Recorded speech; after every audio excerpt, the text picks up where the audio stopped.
What comes first, motivation or action?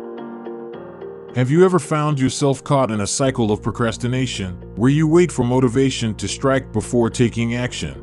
Or perhaps you believe that action is what brings motivation to life. The question of what comes first, motivation or action, has long been debated. We will explore both sides of the argument and uncover the truth behind this age-old question.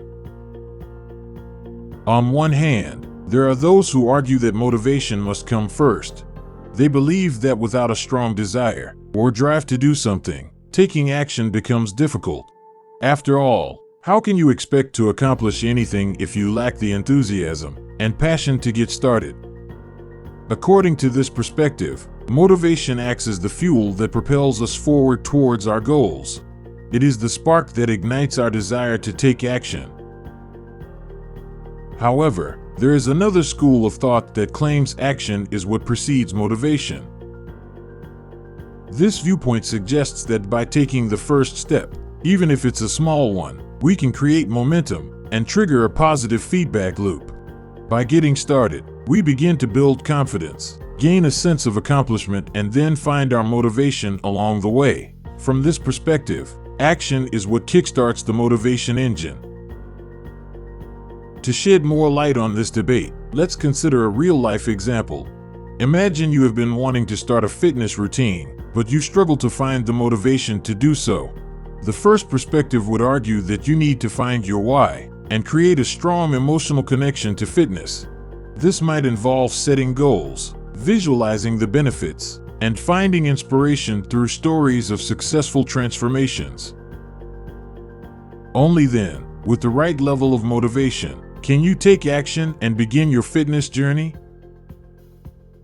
On the other hand, the second perspective would suggest that you take action regardless of your current motivation levels. Start by going for a short walk or doing a quick workout. By taking that initial step, you will likely experience a boost in energy and feel a sense of accomplishment. This positive experience may then lead to an increase in motivation, making it easier to continue with your fitness routine.